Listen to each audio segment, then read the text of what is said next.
नमस्कार दोस्तों, यह वीडियो उन पढ़े लिखे और बुद्धिमान लोगों के लिए है जो परमात्मा गॉड अल्लाह को जानना चाहते हैं कि वह कौन है और कैसा है।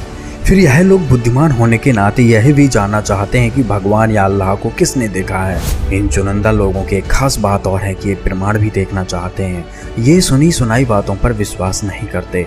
तो दोस्तों, इस वीडियो में हम प्रमाण देंगे कि भगवान कौन है और उसको किस किसने देखा है तथा वर्तमान में वो हमें कैसे मिलेगा। मैं रोवत हूँ सृष्टि को, सृष्टि रोवे मोहे, गरीब दास इस वियोग को समझ न सकता कोई। दोस्तों, क्या हम लोग ही भगवान को खोज रहे हैं या फिर भगवान भी हमें खोज रहा है?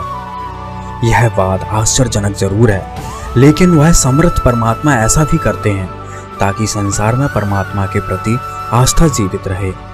इसके लिए परमात्मा अपने बच्चों को तत्व ज्ञान से परिचित कराने के लिए प्रत्येक युग में प्रकट होते हैं, जिसका समर्थन हमारे सद्ग्रंथ भी करते हैं कि वह परमात्मा प्रत्येक युग में प्रकट होकर मनुष्य की तरह एक जीवन व्यतीत करते हैं और अपनी आत्माओं को सत्य ज्ञान प्रदान करते हैं।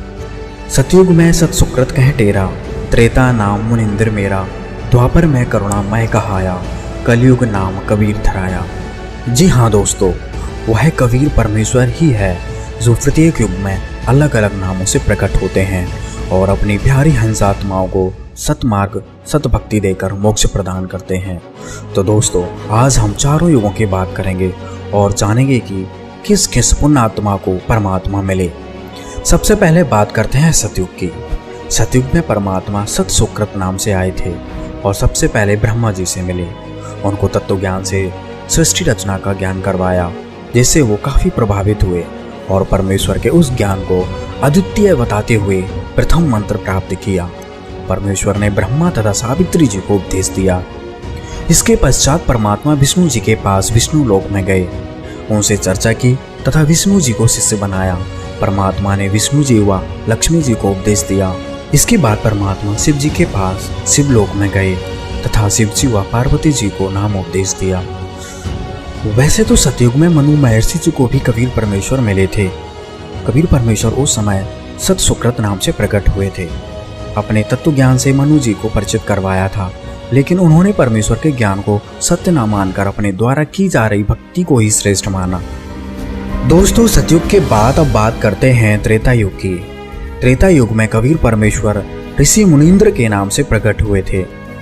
दोस्तों, रामायण में नल नील का नाम तो आपने सुना ही होगा। ये दोनों मौसेरे भाई थे और दोनों ही शारीरिक व मानसिक रोग से दुखी थे। परमात्मा ने उनको आशीर्वाद मात्र से ठीक करके और सत्य ज्ञान को उपदेश देकर अपनी शरण में लिया। इस युग में परमात्मा लंका में रहने वाले चंद्र विजय भाट व उनकी पत्नी कर्मवती को भी मिले और उसके बाद रावण की पत्नी मंदोदरी जी और भाई विभीषण को ज्ञान समझाया। यही कारण था कि राक्षसों की नगरी में होने के बावजूद भी ये धर्म का पालन करने वाले थे, किंतु रावण अभिमानी था, जिस कारण उसने किसी की ना सुनी और अपना सर्वनाश करवाया। मुनींद्र ऋषि जी के रूप में परमात्मा हनुमान जी को भी मिले थे। जब उन्होंने सीता जी द्वारा दी गई सच्चे मोतियों की माला को यह कहकर तोड़ दिया कि इसमें राम का नाम नहीं है, जब सीता जी के कटु वचन कहने पर हनुमान जी ने अपना सीना चीरकर अपने अंदर लिखे राम नाम को दिखाकर अयोध्या को त्याग दिया था। उसके पश्चात मुनींद्र ऋषि रूप में परमात्मा ने हनुमान जी को समझाया कि जिस रामचंद्र जी की आप भक्ति करते हो वह परमेश्वर नहीं है। मुनींद्र जी ने कहा कि मैं ही पूर्ण परमात्मा हूँ। तब हनुमान जी ने सत्य ज्ञान को स्वीकार किया। इसका प्रमाण पवित्र कबीर सागर के हनुमान बोध में है। अब बात करते हैं दोस्तों द्वापर युग की। दोस्तों, त्रेता के बाद द्वापर युग आता है, जिसमें परमेश्वर कबीर जी करुणामय नाम से प्रकट हुए थे।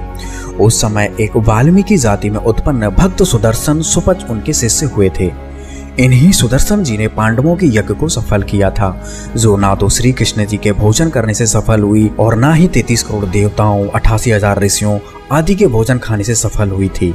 इस युग में परमेश्वर ने राजा चंद्र विजय और उनकी पत्नी इंद्रमती को भी सच्चा ज्ञान समझाया था, जिससे उनका भी कल्याण हुआ। दर्शकों, अब हम बात करते हैं कलयुग की। आज से ठीक 623 वर्ष पहले पूर्ण परमात्मा अपने वास्तविक कबीर देव नाम से प्रकट हुए। तथा काशी में नीरू नीमा नामक एक निसंतान दंपति को लहरतारा तालाब में कमल के फूल पर मिले। परमेश्वर कबीर जी ने रामानंद जी का शिष्य बनकर उनका उद्धार किया। स्वामी रामानंद जी अपने समय के सुप्रसिद्ध विद्वान कहे जाते थे। परमेश्वर कबीर साहब जी ने उन्हें यथार्थता से परिचित करवाकर सतलोक के दर्शन कराए। उस समय गोरखनाथ जी ने भी कबीर साहब जी के साथ ज्ञान गोष्ठी की, फिर सिद्धियों के बल पर परमात्मा जी की परीक्षा ली, जिसके बाद गोरखनाथ जी को विश्वास हो गया कि यह पूर्ण परमात्मा है, यह उनका अवतार है। अंततः परमेश्वर कबीर जी से सतनाम लेकर भक्ति की तथा सिद्धियां प्राप्त करने वाली साधना को त्याग दिया। सिख धर्म के प्रवक्ता श्री नानक देव जी को भी पूर्ण परमात्मा कबीर साहब जी मिले। गुरु नानक देव जी को परमात्मा वेई नदी पर मिले। उनसे काफी देर तक ज्ञान चर्चा करने के बाद उन्हें सतलोक का दर्शन कराया तथा 3 दिन तक सतलोक की सैर करवाकर सत्य ज्ञान से परिचित करवाकर वापस छोड़ा। इसके अलावा गरीबदास जी महाराज जी को भी पूर्ण परमात्मा 10 वर्ष की आयु में जिंदा महात्मा के रूप में मिले थे। उन्हें सतलोक सचखंड दिखाकर अपने अद्वितीय ज्ञान से अवगत कराया तथा अपनी महिमा की वाणी पुनः प्रकट करवाई।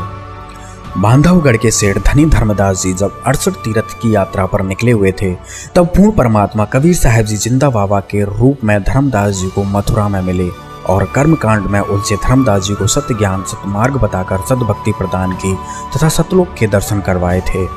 संत दादू दयाल जी जब 7 वर्ष के थे, तब भी परमेश्वर कबीर जी सशरीर प्रकट होकर उस पुण्य आत्मा को ज्ञान समझाया और अपनी शरण में लिया और उनको भी अन्य पुण्यात्माओं की तरह परमेश्वर कबीर जी ने 3 दिन सतलोक दिखाया।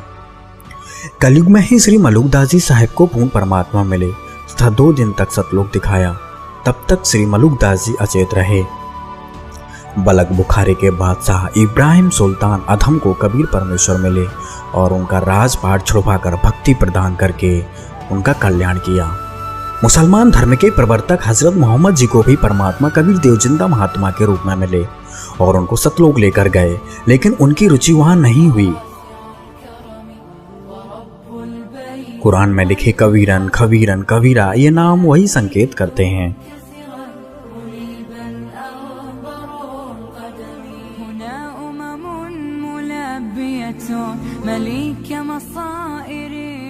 राजस्थान के समराथल धौरा नामक स्थान पर परमेश्वर कबीर जी आदरणीय जंबेश्वर जी को मिले, उनको सतलोक की महिमा सुनाई तथा भक्ति मार्ग देकर कल्याण किया।